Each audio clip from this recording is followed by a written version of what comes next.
The bright California sun streamed through the windows of Los Angeles International Airport's Terminal 4 as Ms. Richardson adjusted her designer blazer.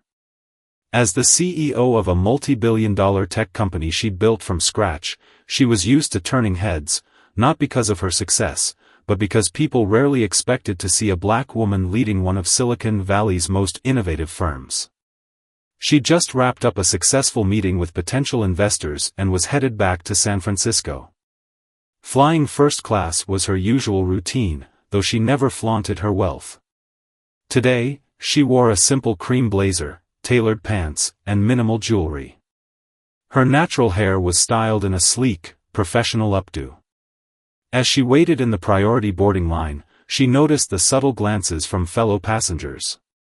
After 20 years in the tech industry, she'd grown accustomed to being the only black woman in many spaces. What she wasn't prepared for was what happened next. The boarding process started smoothly enough. She smiled at the flight attendant, presented her ticket, and walked down the jet bridge. But as she settled into her first-class seat and placed her designer laptop bag under the seat, a different flight attendant approached her. "Ma'am, I need to verify your boarding pass," the attendant said, loud enough for nearby passengers to hear. Ms. Richardson calmly handed over her ticket, just as she had moments ago at the gate. "There seems to be some confusion," the attendant continued, her voice carrying a tone that made several passengers look up from their phones. "This is the first-class cabin." Ms. Richardson maintained her composure, though her heart raced. 20 years of breaking barriers in tech had taught her to handle such situations with grace. "Yes, I'm aware. As you can see from my boarding pass, this is my assigned seat." The situation escalated when the attendant called over her supervisor. By now, other passengers were openly watching the scene unfold. A few had their phones out, sensing something newsworthy was happening. "Ma'am, if you could gather your belongings and follow me," the supervisor said, not even bothering to check the boarding pass again. "We can sort this out in the terminal." Ms. Richardson took a deep breath, remembering the words her grandmother used to tell her, "Your dignity is not up for debate." She reached into her bag and pulled out her company ID, her platinum frequent flyer card, and her driver's license. "I'm the CEO of Tech Fusion Industries," she stated calmly but firmly.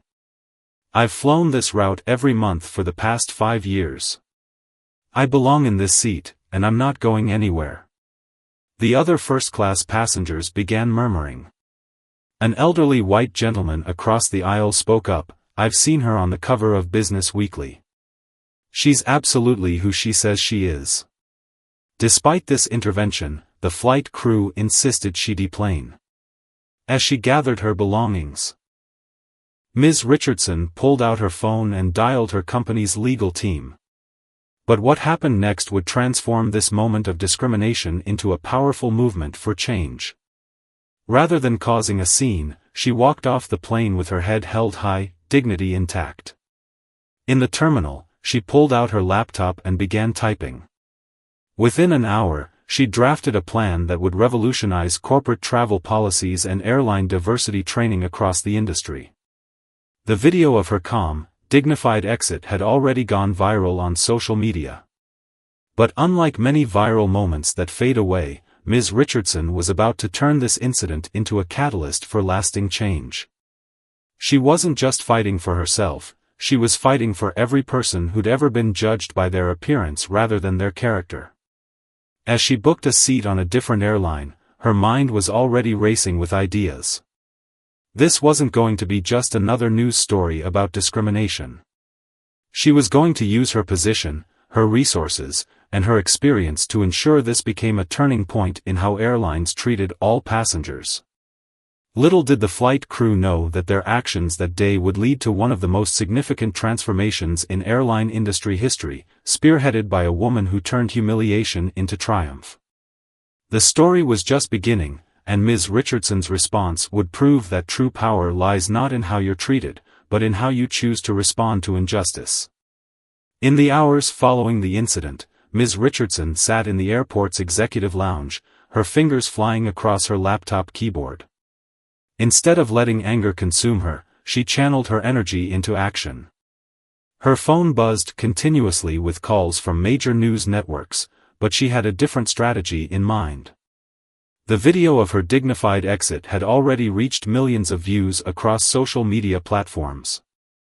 Comments flooded in from people sharing similar experiences, not just from airlines but from various industries where they'd faced prejudice despite their achievements. What touched her most were the messages from young black girls who saw themselves in her story.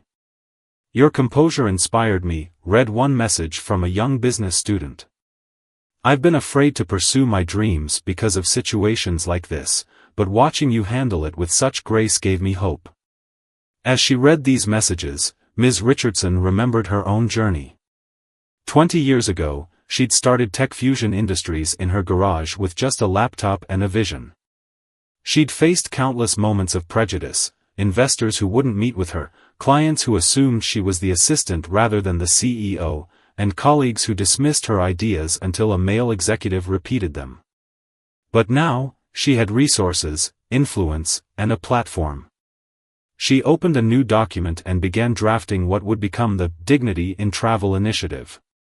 It wasn't just about airlines. It was about creating systemic change across the entire service industry. Her executive team had already sprung into action. Within hours, they'd gathered data showing a disturbing pattern of similar incidents across various airlines. The numbers told a story that couldn't be ignored. Professional women of color faced disproportionate questioning about their seating assignments, especially in premium cabins.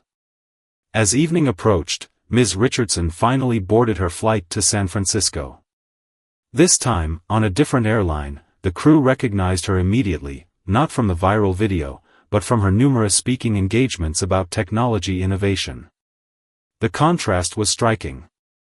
During the flight, she refined her plan. The next morning, instead of filing a lawsuit, she would announce a multi-million-dollar investment in a new corporate training program. Her company would partner with airlines willing to transform their culture, offering cutting-edge virtual reality diversity training simulations, technology that Tech Fusion had been developing for other purposes. "Sometimes, the best revenge is revolution," she typed in her notes, remembering her grandmother's wisdom once again. By the time her plane landed in San Francisco, #Dignity in Travel was trending nationwide. But Ms. Richardson hadn't posted anything yet. She knew that timing was everything, and she wanted her response to be more than just another viral moment. At home that evening, she received an unexpected call from one of her board members. "The airline's stock is dropping," he informed her. "They want to schedule an emergency meeting with you tomorrow." Ms. Richardson smiled, knowing she had their attention. But this wasn't about punishment or public shaming. It was about transformation. She'd experienced too many hollow apologies and meaningless corporate statements about doing better. This time, she had the power to demand real change. She spent the night finalizing her proposal. The next morning, she would offer the airline a choice: face a publicity nightmare and potential legal battle, or partner with Tech Fusion to pioneer a new standard in corporate culture and customer service. As she reviewed the final draft of her initiative, her phone lit up with a message from her old college professor: "I always knew you'd change the world, just didn't know it would be because someone tried to stop you from taking your rightful seat." The irony wasn't lost on her. Throughout her career, she'd focused on breaking barriers in technology. Now, an act of discrimination would allow her to break barriers in an entirely different industry. Before going to bed, she looked at a photo on her desk, her grandmother standing proud in her nurse's uniform, taken in 1963. "Look at us now, Grandma," she whispered. "Still fighting the same fights, but with different weapons." Tomorrow would bring either a confrontation or a collaboration, but either way, Ms. Richardson was prepared. She'd turned a moment of injustice into an opportunity for industry-wide transformation, proving that sometimes the most powerful response to discrimination isn't outrage, it's strategic, systemic change. The real work was just beginning, and Ms. Richardson was ready to show the world what happens when you underestimate a woman who spent her life turning obstacles into opportunities. The morning sun painted San Francisco's skyline in golden hues as Ms. Richardson strode into TechFusion's headquarters. Her executive assistant had already arranged an emergency meeting with the airline's top management, scheduled for 10 a.m. via video conference. The news channels were still running the story, but they were all missing the biggest development, what was about to unfold in the next few hours. The company's conference room buzzed with energy as her team prepared for the meeting. On the sleek screens around the room, social media analytics showed the incident had sparked a global conversation. #DignityInTravel had evolved into a movement, with people worldwide sharing their own experiences of discrimination in the travel industry. They've sent their chief operating officer and their head of customer experience, her assistant informed her, highlighting the airline's urgency to contain the situation. Ms. Richardson nodded, knowing that sending high-level executives meant they were taking this seriously. As she waited for the video conference to begin, she reflected on a conversation she'd had earlier that morning with her mentor, a 75-year-old civil rights activist who'd marched in Selma. "Baby," she had said, "sometimes the best way to break down a wall is to build a door right through it." The screens flickered to life, revealing nervous airline executives in their corporate headquarters. Before they could launch into their prepared apologies, Ms. Richardson took control of the narrative. "Good morning," she began, her voice steady and purposeful. "I'm not here to accept apologies or discuss compensation. I'm here to propose a partnership that will transform your airline and set a new standard for the entire industry." The executives exchanged glances as she pulled up her presentation. Over the next hour, she outlined her vision, a comprehensive overhaul of crew training using TechFusion's cutting-edge virtual reality technology. The program would allow staff to experience situations from different perspectives, building genuine empathy rather than just following diversity guidelines. "Imagine," she continued, "training that doesn't just tell your staff what not to do, but helps them understand why. Technology that lets them feel what it's like to be profiled, dismissed, or humiliated." The airline executives leaned forward as she demonstrated a prototype. The VR simulation showed everyday scenarios from multiple perspectives, revealing the subtle biases that often went unnoticed. It was revolutionary, not just in its technology, but in its approach to addressing systemic discrimination. "This isn't just about avoiding bad publicity," she explained. "It's about creating genuine cultural change. TechFusion is prepared to invest $50 million in developing this program. The question is, are you ready to be the first airline to truly transform your approach to customer dignity?" The COO, who had been quietly taking notes, finally spoke. "Ms. Richardson, what you're proposing goes far beyond what we expected. We came prepared to offer settlements and apologies. You're offering us a chance to lead an industry-wide revolution." As the meeting progressed, Ms. Richardson's team presented data showing how improved customer experience could increase revenue by up to 25%.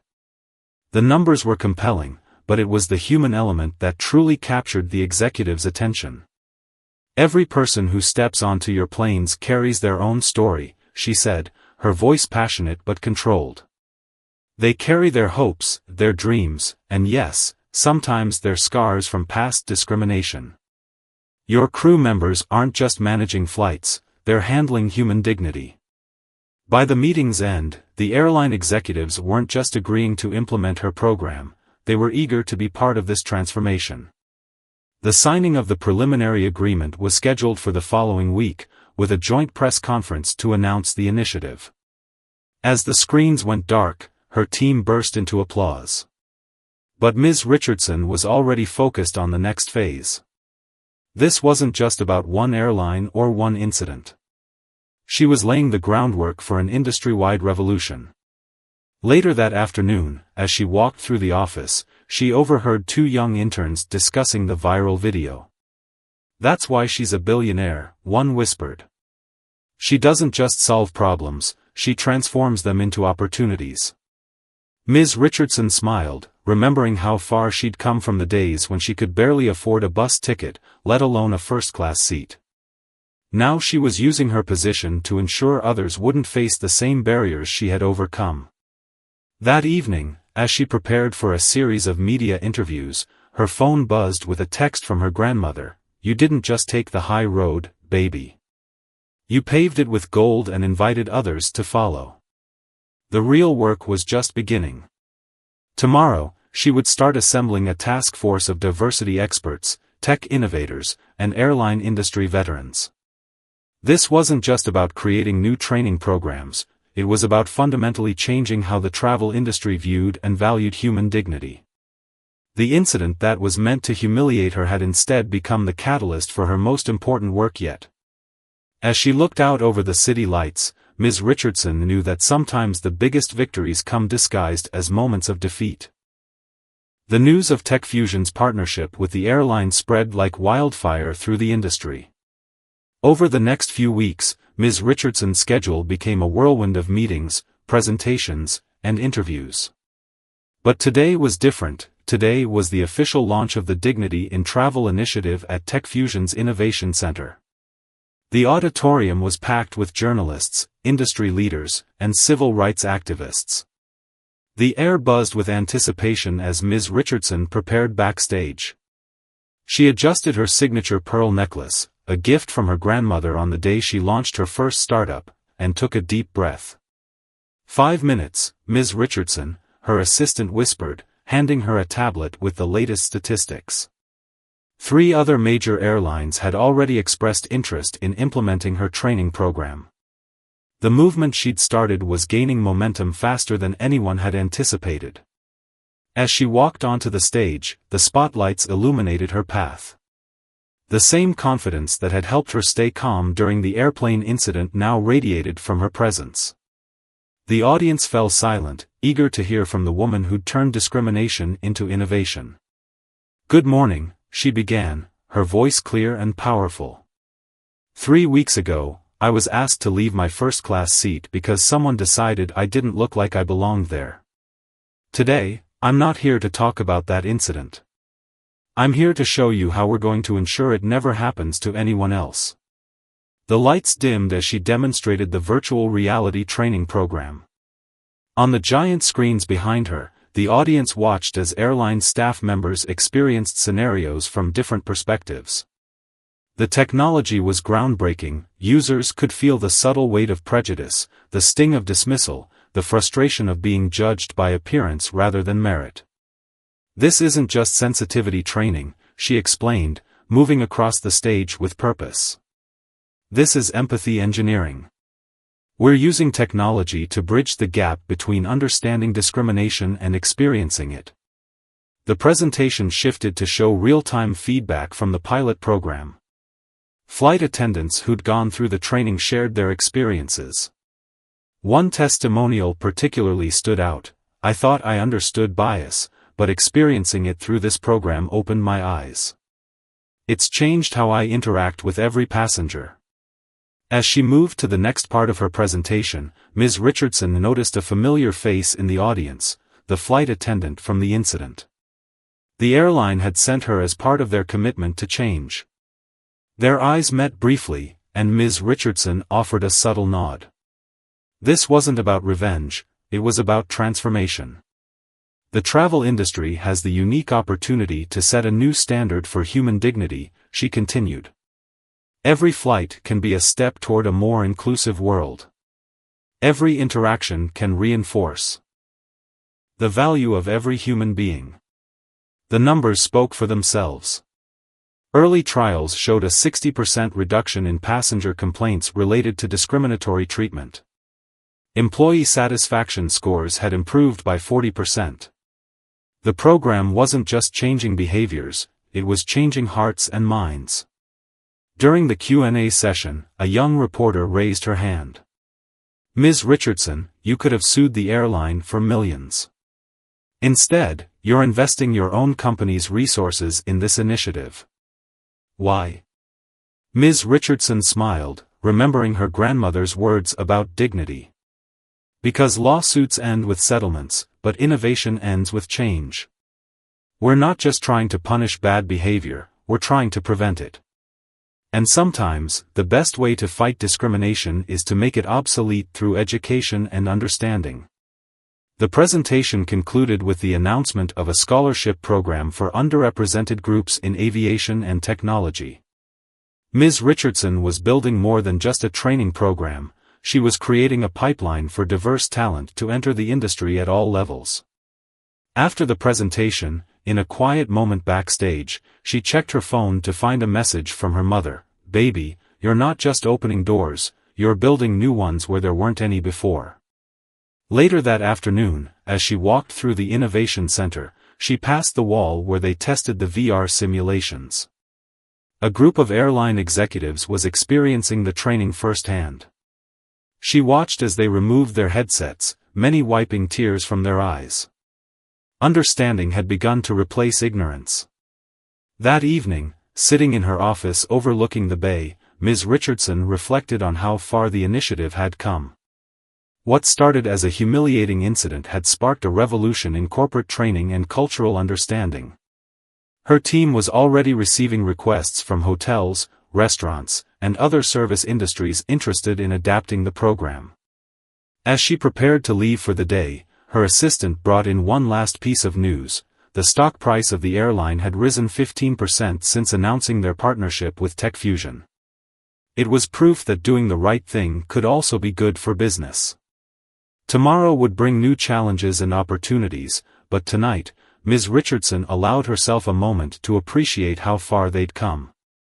She picked up a framed photo on her desk, her grandmother standing proud in her nurse's uniform, and whispered, "We're still making history, Grandma.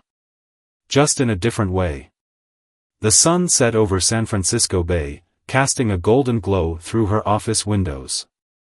The Dignity in Travel initiative was more than a program now, it was becoming a movement, and this was just the beginning. 6 months into the Dignity in Travel initiative, Ms. Richardson stood at the window of her private office, watching planes take off from San Francisco International Airport. Each aircraft now represented something different, not just vessels of transportation, but carriers of change. The transformation she'd sparked was taking root across the industry in ways even she hadn't anticipated. Her phone buzzed with the latest data from the program. Over 50,000 airline staff members had completed the VR training across 5 major carriers. Customer satisfaction scores had soared, and reported incidents of discrimination had plummeted by 78%. But it was the unexpected stories that touched her heart the most. Just yesterday, she'd received an email from a flight attendant in Dubai. "Your program didn't just change how I treat passengers, it changed how I see myself. For the first time, I felt empowered to stand up against discrimination in my own life." As she reviewed the quarterly reports, her executive assistant knocked on the door.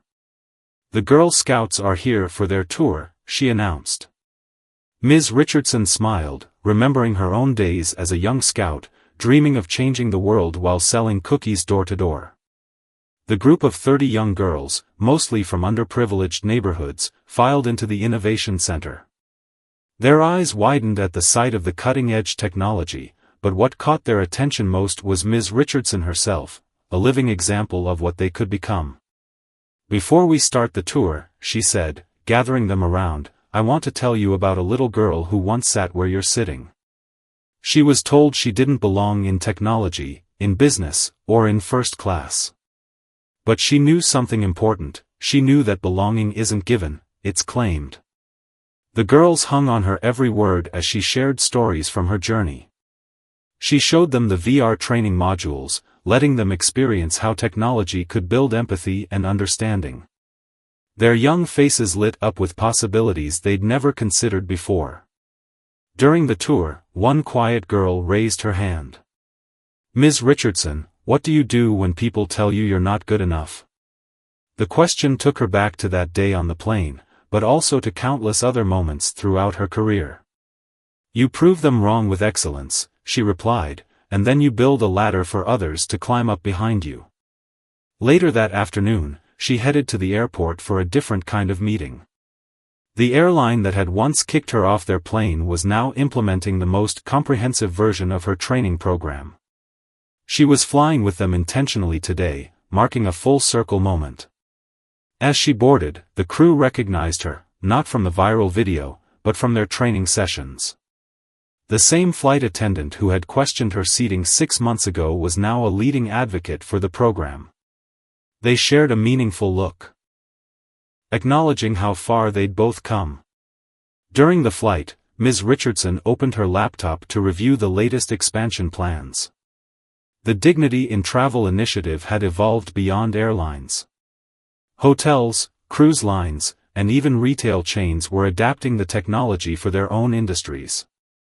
TechFusion stock had doubled, proving that ethical innovation could drive profitable growth. Her phone chimed with a message from her grandmother. "Saw you on the morning news, baby.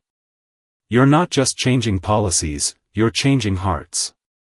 As the plane cruised at 35,000 feet, she reflected on the ripple effects of that fateful day. The incident had become a case study in business schools, teaching future leaders how to transform discrimination into opportunity. But more importantly, it had sparked conversations in homes and workplaces across the globe. Back in San Francisco, she had a surprise waiting. The airline's board of directors had unanimously voted to create a new position, Chief Dignity Officer. They wanted her to help define the role and select the first person to fill it. That evening, as she prepared for a virtual meeting with international partners, Ms. Richardson received an unexpected email. It was from a young black girl who'd been on the plane during the incident 6 months ago. The girl had just won her school's science fair with a project inspired by the VR training program. "You showed me that when they try to knock you down, you don't just get up, you build an elevator," the email read. Ms. Richardson saved it to her special folder, alongside hundreds of similar messages from people whose lives had been touched by the initiative. As day turned to evening, she walked through the Innovation Center one last time. The walls now displayed photos and stories from people whose lives had been changed by the program, flight attendants, passengers, and industry leaders alike. Each story represented a small victory in the larger battle for dignity and respect. Tomorrow would bring new challenges. Other industries were calling, seeking similar transformations. The technology was evolving, becoming more sophisticated in its ability to build empathy and understanding. But tonight, Ms. Richardson allowed herself to appreciate how a moment of injustice had become a movement for justice. Looking out over the city lights, she thought about all the little girls who would never know what it felt like to be told they didn't belong. They would grow up in a world where dignity wasn't just a word in training manuals, it was a lived experience, protected by technology and enforced by culture. The journey wasn't over, but the path forward was clear. Sometimes, she realized, the greatest achievements come not from avoiding obstacles, but from transforming them into bridges for others to cross. 1 year after the incident, Ms. Richardson stood on a different stage, this time at the United Nations Global Summit on Corporate Responsibility. The Dignity in Travel initiative had evolved into something far bigger than she'd ever imagined, and today she would announce its next phase. The Grand Hall was filled with world leaders, corporate executives, and civil rights advocates from across the globe. Her VR training program had not only transformed the airline industry but had sparked a revolution in how businesses approached diversity and inclusion. As she prepared to speak, she thought about the email she'd received that morning from a cleaning staff member at a major airport. "Because of your program, they finally gave us proper break rooms and started calling us by our names instead of just, 'Hey you.'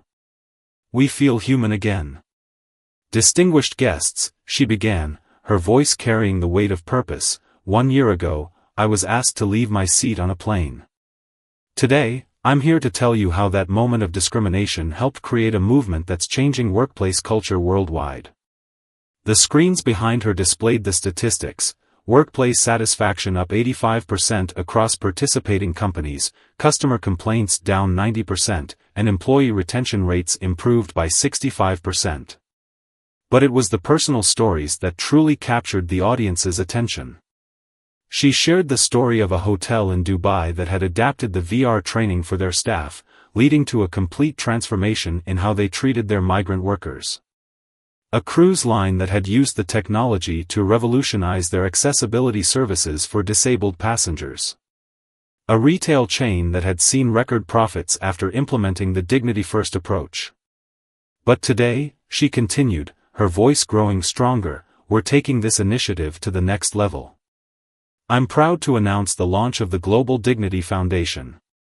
The audience leaned forward as she outlined the foundation's ambitious goals. Using profits from TechFusion's success, she was establishing a $2 billion fund to provide VR training technology to businesses in developing countries. The foundation would focus particularly on industries with historically marginalized workers. During her speech, she spotted a familiar face in the crowd, the flight attendant from that fateful day. She had risen through the ranks to become her airline's first chief dignity officer, implementing programs that went far beyond the original training modules. Dignity, Ms. Richardson emphasized, isn't a luxury. It's a fundamental human right. And in today's world, we have the technology to ensure that right is protected and celebrated in every workplace, every interaction, every moment. After the presentation, during a private reception, a group of African business leaders approached her.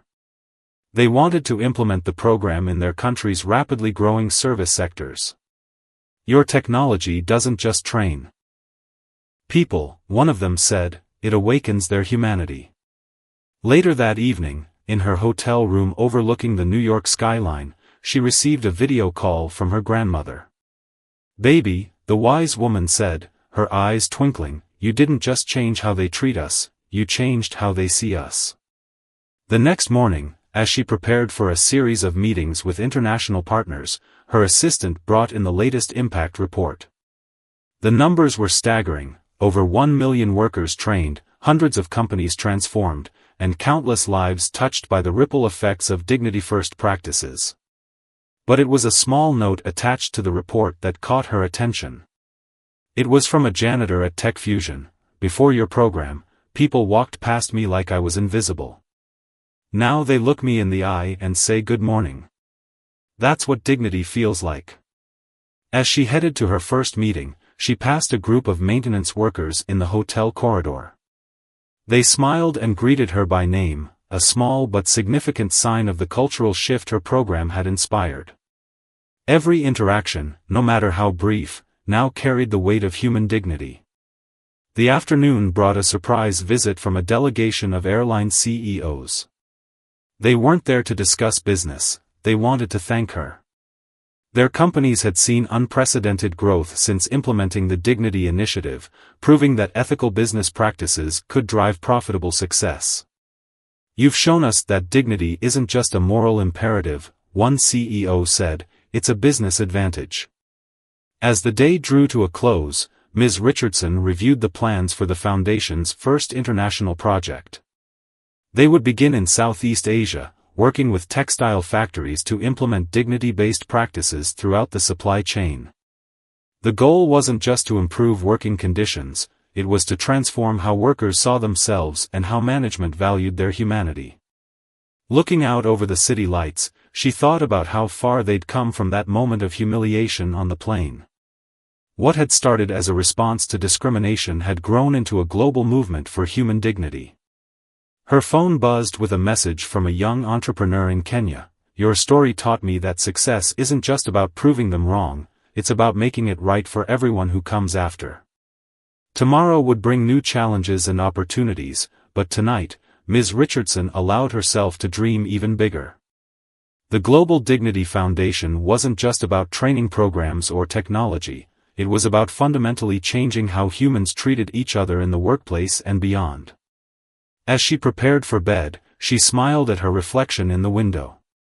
Sometimes, she realized, the greatest achievements come not from avoiding obstacles, but from transforming them into bridges for humanity to cross together. 18 months after the incident, Ms. Richardson found herself in an unexpected place, back in the same airport terminal where it all began. But this time, she wasn't alone. Behind her stood a group of 50 young women from underprivileged backgrounds, all recipients of the Global Dignity Foundation's first technology scholarship program. The terminal had changed. Digital displays now showcased diverse faces and stories of travelers from all walks of life. Staff members wore badges that read Dignity Ambassador, a program that had spread across airports worldwide. But the most significant changes weren't visible to the casual observer. As she guided her scholars through security, she noticed how the officers maintained eye contact, offered clear explanations, and treated everyone with equal respect. These weren't just superficial changes, they were the results of deep cultural transformation. "This is where it happened," she told the scholars, stopping near the gate. "Right here is where someone tried to tell me I didn't belong. And right here is where I decided to change the narrative not just for myself, but for all of us." The young women, all aspiring tech leaders, listened intently. They were part of her foundation's newest initiative, a comprehensive program that combined technical education with leadership training and mentorship. Each had been chosen not just for their potential in technology, but for their commitment to creating positive change in their communities. One of the scholars raised her hand. "But weren't you scared when they asked you to leave the plane?" Ms. Richardson smiled, remembering that moment. "Of course I was. But I've learned that courage isn't about not being scared, it's about using that fear to fuel change." As they boarded their flight to Silicon Valley for an intensive tech boot camp, Ms. Richardson noticed something remarkable. The entire flight crew was diverse, not because of quotas, but because the airline's transformed culture had naturally attracted and retained talent from all backgrounds. During the flight, she reviewed the latest global impact reports on her tablet. The Dignity Initiative had expanded beyond its original scope, influencing policies in healthcare, education, and government services. Countries were beginning to incorporate dignity metrics into their social progress indicators. Her phone buzzed with a message from the UN Secretary-General. They wanted her to lead a special commission on workplace dignity in the digital age. The technology she developed was being considered as a model for global standards in human rights training. Mid-flight, one of the flight attendants approached her with tears in her eyes. "My daughter just got accepted into engineering school," she said. "Your story showed her that she belongs there. That we all belong wherever our dreams take us." Back in San Francisco, the scholars gasped as they entered TechFusion's headquarters. The building itself had been redesigned to reflect the company's commitment to dignity, from the maintenance staff's break room that rivaled executive suites to the wall of stories showcasing employees from every level of the organization. During their orientation, Ms. Richardson shared something she'd never told anyone before. "The day after the incident, I could have retired. I had enough money to live comfortably for several lifetimes. But I realized that comfort wasn't my purpose. Transformation was." That evening, as she watched the scholars settle into their dorm rooms at the Foundation's residential campus, she received news that brought everything full circle. The airline that had once kicked her off their plane was now being recognized as the industry leader in workplace culture and customer satisfaction.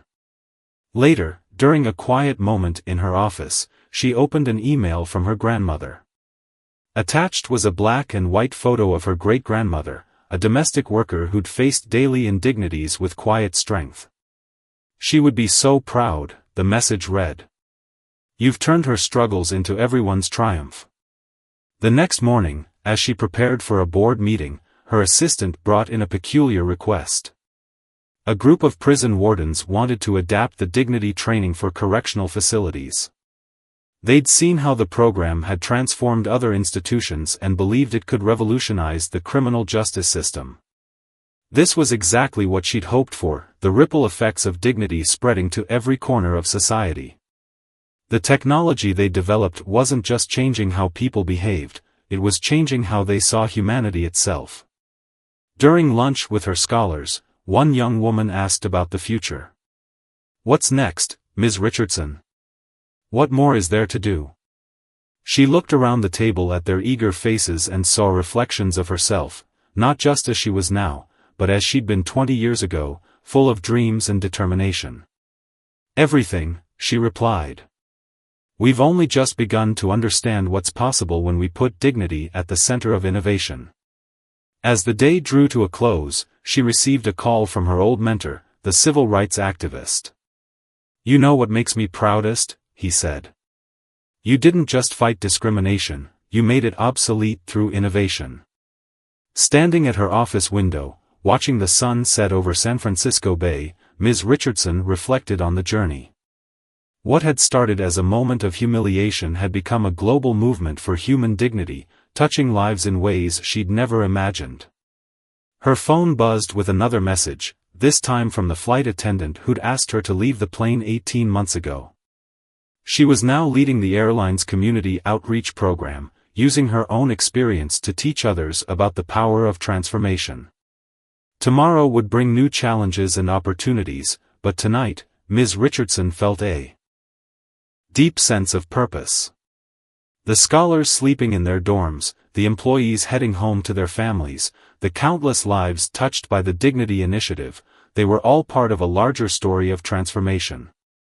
As she gathered her things to leave, she passed the wall of stories in the lobby.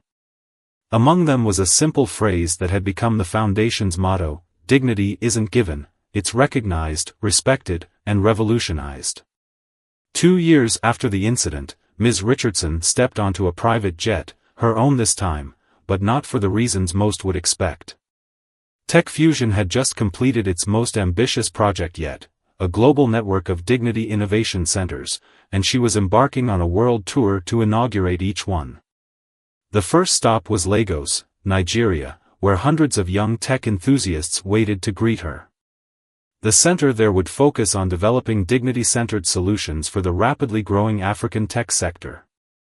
As her car approached the building, she saw familiar faces in the crowd, several of her scholars, now program directors, ready to lead the next generation. "When I started this journey," she addressed the crowd, "people said dignity couldn't be measured, couldn't be programmed, couldn't be scaled.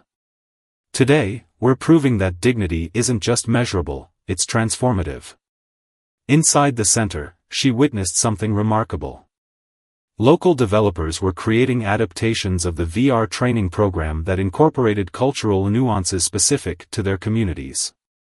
They weren't just implementing her solution, they were evolving it. During the tour, a young developer showed her an app he'd created using their open-source dignity framework.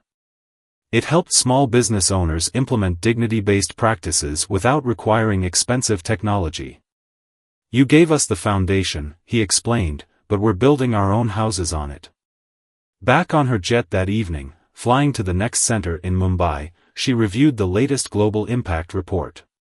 The numbers were staggering: workplace satisfaction up 95% across participating organizations, employee retention at record highs, and profitability increased by an average of 40%. But it was the personal stories that moved her most. A janitor in Dubai now serving on his company's board of directors. A housekeeper in Singapore who'd become a sought-after speaker on workplace dignity. A flight attendant, the very one who'd asked her to leave that fateful day, now running diversity initiatives across multiple airlines.